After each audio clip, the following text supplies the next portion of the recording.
I don't have headphones, guys. Sorry. He's bringing They're it. coming. 6, 5, 4, 3, 2. Welcome back to the Huddle on Fox Sports Radio 1700, brought to you by 956sports.com. That's 956sports.com. And we can't forget about our great friends at McDonald's. Da-da-da-da-da. I'm loving it. Do they still even... I think McDonald's still uses the da-da-da-da. Okay, anyways. Christina Sala, State Farm Insurance Agent. If you are in the McAllen area and you need to get hooked up with a great deal on insurance, stop by and see Christina Sala. She's off of Ware Road, just south of Nolana. In McAllen. Head coach Jake Escobar of the Edinburg Bobcats. First up in the Huddle this morning. Coach, good morning. Good morning. How are you today? I'm doing wonderful, thank you. Picking up the first victory of the season against PSA Memorial Wolverines, 28-7. Talk to me a little bit about the game. Well, I think all three phases of the game, the kids did a great job. They played tremendously hard. They played with a lot of passion, and I think that was a key. I think defensively we came out. Our defensive staff did a great job preparing our kids, and our kids executed the game plan. Same thing on the offensive side. The coaches did a great job with our kids all week, and our kids did a great job in a short week of executing our game plan as well. So, we give all the credit to our kids. I mean, because they've been resilient. Very easily they could have, gave up, quit, but they haven't. They've worked really hard, even throughout the week. They didn't. They haven't walked out on you yet, so that's a good sign. And picking up the first victory, what does this do for the kids' morale now? Well, number one, that's as we coach, that's our number one concern, is our kids' mentality. Are we doing the right things by our program? Are we teaching them life lessons that they're going to be able to use as young adults and young men? We put that in perspective, number one, and I think that's part of the process. And our kids understanding that, and for morale, on the morale aspect, our kids, it's great. It's wonderful. They were just different kids on Friday morning when I saw them. They get to come to school with positive things and hearing positive things, not only from teachers, but from principals and from security guards, from students. I think that's a great boost for our kids. How contagious is this feeling now? How is it? You know what? They often say that you just need to put one under your belt, and then it starts that momentum. How contagious is it now? Well, we always, I tell the kids, no matter what, we're not going to change who we are as a program and as individuals. We're always going to put our hard hat on when we come to the locker room, whether it's after victory or loss. We're still going to attack it the same way. We still come to lift weights. We're still gonna lift heavy the next day. We're still gonna go run outside and run sprints, and we're gonna sprint them. We're not gonna jog them. We're not gonna talk about how hot it is or what hurts and what aches. We're still gonna come do what we're supposed to do. We're gonna roll our sleeves up. And yesterday, there were some kids hurting. I could see it, but they were sprinting on the sprints and they were lifting, they were squatting, and to me that's important. And I talked to them about that yesterday. So I think it just, it is contagious. I just left a C-team, not a C-team, a light team ball game against Vela. Our ninth graders are playing in, and they're playing their tails off. They have 40 kids, we have 20 kids. And our kids are fighting and scratching for everything they can do, and it is contagious. And our JVs last night, they did a great job of winning the ball game 48-0. I think it's just something that comes and goes with winning. I like the way that you're checking in with what's in the pipeline. So tell us about it. How is the future looking for the Bobcats? It looks really good. Our only district loss on the JV is against Edinburg North. And then our JVs did a wonderful job against Wesco. We beat them. And then our freshman group is really a good group. They've stuck together from Barrientos. They all came together from Barrientos. We managed to get all those kids here, which is very important to us. We spent a lot of time there in the spring every day during off season watching those kids, building relationships, trying to get to know them so they would come over here. And they've done a great job. They've lost 2 games, and last night they beat PSA Memorial 43-0. And then our light team was playing today against Vela, our 9th grade light team, and they were down 7-6 at half, and they're battling.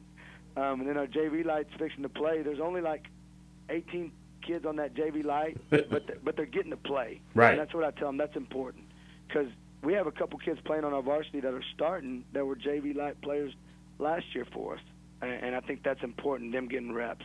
How difficult is it for some of your your non-starters that are on the varsity, when you put them on a JV dark or you put them on a JV light, how hard is it for them to comprehend that, hey, listen, I'm doing this so that you can get playing time, so that you can get the experience? Nowadays it seems like it's a lot tougher, but our kids have done a really good job of being unselfish, and understanding what's important for our program. And it's a lot harder nowadays, to talk a kid into doing that. We have a kid on our coaching staff that was pretty much a Bobcat legend, Steven Guerrero, that played quarterback. Right. And the story is that he was on a freshman dark team, but he chose to be on the freshman light team so he could get more reps, and the rest is history, And we tell our kids that all the time. And I think once they start getting to play, they realize that, this is more important, me getting better, me getting reps, and then sitting on the sideline and watching the game. And I think that's a hard part of a program, and it starts with me, being able to convince kids that, sometimes I'm not always going to get the ball.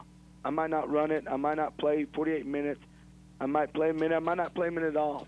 But I have to I'm an important role to this team, whether it's on Monday, Tuesday, Wednesday, or Friday night. Excellent. Head coach Jake Escobar of the Edinburg Bobcats is joining us here in the Huddle on Fox Sports Radio 1700 and 956sports.com. Coach, who are we looking at next week, and how does the game plan change after what happened Thursday night against PSA Memorial? What are you going to do differently? What are you going to build on? Well, we play Economides Jaguars, and they're a good football team. Those guys do a great job over there. They've kind of got it going a little bit since last year. They're kind of building on some things. They had a young group last year. And they do a good job, and we're just going to come out and do what we do, not try to add much more to what our game plan was from the week before, because I think our kids will play faster, and I think that's what's kind of helped us out, is we kind of finally found out who we were and what we are, and just decided, win or lose, this is what we're going to be, and this is who we're going to be, and our kids, bought into that, and we've repped the same plays. We've repped for the last 4 weeks, same formations. We might have tweaked some things here and there. Our defense is the one that does a great job of adjusting. Our staff does a great job of adjusting to what different people do. But offensively, we're gonna run the ball. That's who we are. And I tell our kids that all the time. We're spread, but we're gonna smash mouth football, man. That's who we are, and that's our mentality. So not much changes. I think our kids are gonna work a little bit harder this week just because we're playing Economides, but also because of the win. As I was saying yesterday, our sprints were a lot different than they have been. They were sprinting, and I think it's a winning thing, And when you take on an inner-city rival like Economides, you guys, this is where you leave all the records at home and you say, hey, this is us against them, and this is what it's all about. Yes, sir. And our kids know a lot of those kids. Yeah. Our quarterback went to school at Memorial, at junior high at Memorial. Well, a lot of those kids went over there. We only get about 6 that are zoned to us that go to Memorial, so they all know each other. And it's a little – I could feel it yesterday when we're warming up. We're in the weight room, and I could feel a little tense already, so it's good. It's going to be an exciting week. It's that good tension. Yes, sir, it really is. It's kind of, it just makes the hair on the back of your neck rise up a little bit. Well, listen, we're not going to take 100% credit for your win on Thursday night, but there was a Friday morning pep rally there in Edinburg, and and I think maybe that distraction of the game on Thursday night and then Friday morning pep rally, that may have helped. Oh, I think so. I will give you credit. I'll give you credit.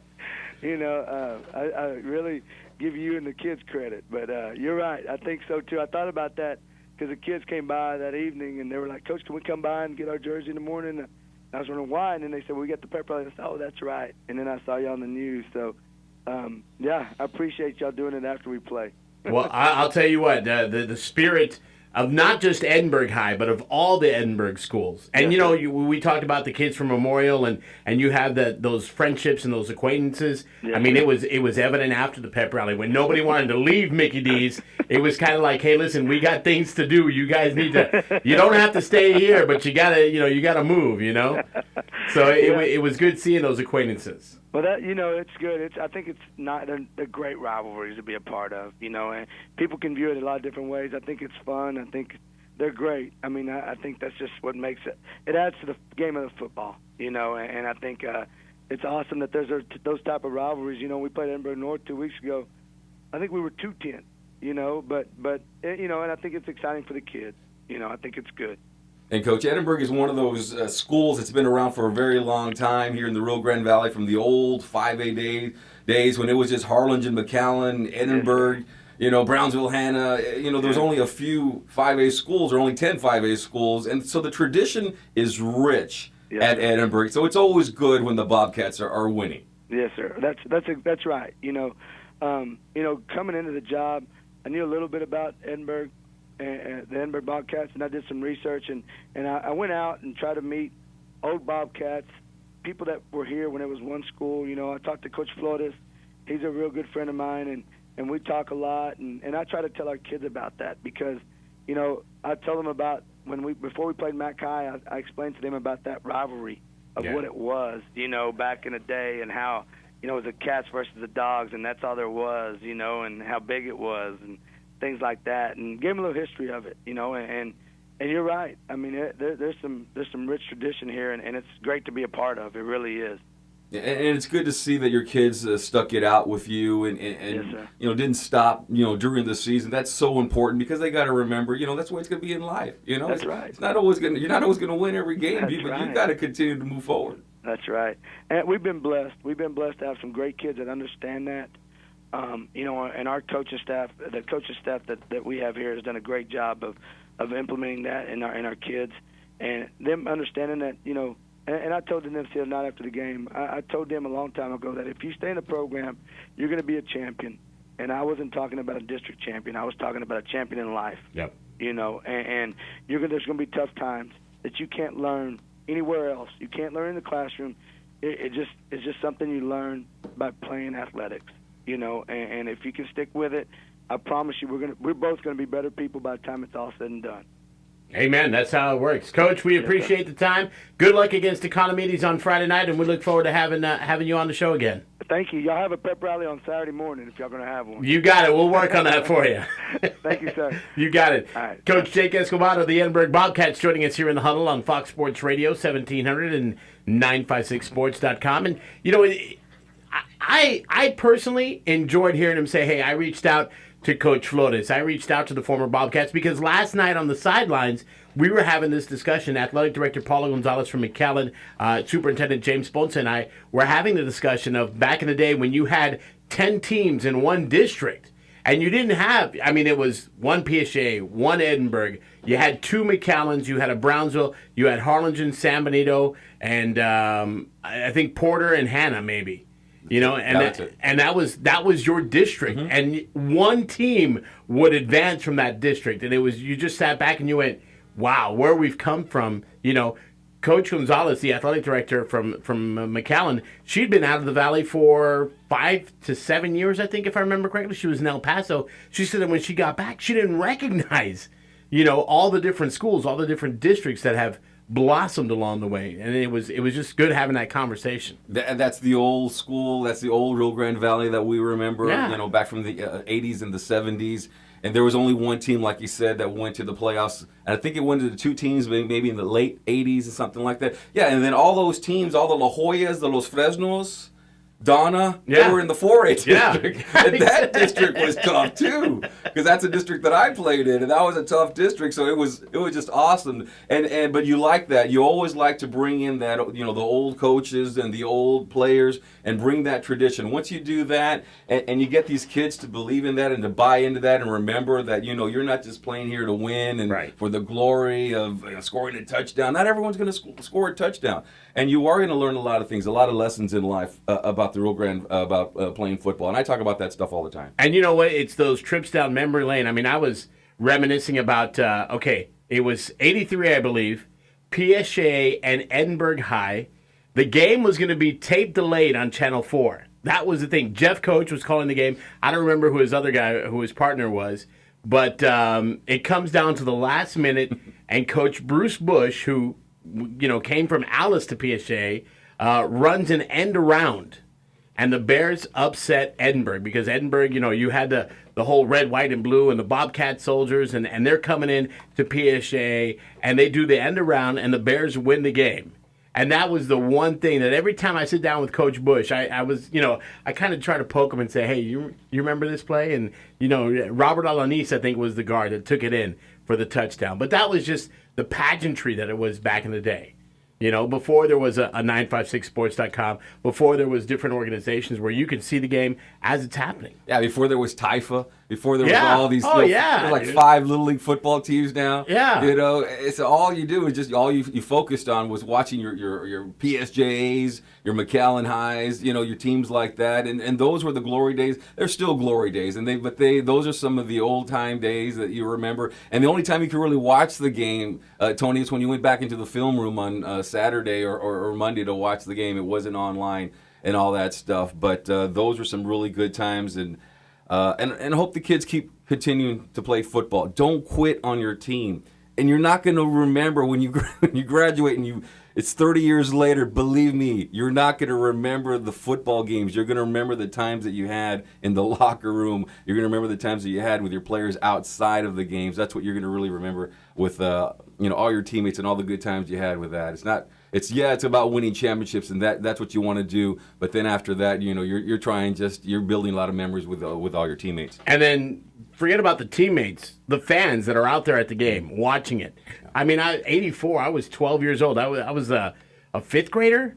I mean, maybe a seventh grader. Just seeing that and remembering that, and that's the first time you ever heard the term end around, and you're like, what? How does the lineman pick up the ball, and how does the center just put the ball on the ground and he goes and he scoops it up and he takes it in? It's something like that that just you hold on to forever. And it was on a grass field. Yeah. I remember. And maybe a little bit dark too because the lights weren't so good, and the jerseys were baggy. They weren't all tight. No, they were midriff jerseys. They were midriff jerseys. Exactly. That's how it was. Oh, man, taking the trip down memory lane. It's the Huddle on 956sports.com and Fox Sports Radio 1700. We're reaching out to head coach Rocky James of the Rio Hondo Bobcats. They played a good game last night against the Port Isabel Tarpons. Actually came out with a victory over the Tarpons, 20-7. And as soon as we get Coach James on the show, we'll be able to bring you that interview. Got to send a birthday shout here, Carlos. Coach Celso Gonzalez of the McAllen Memorial Golf Squad. This is the gig. I've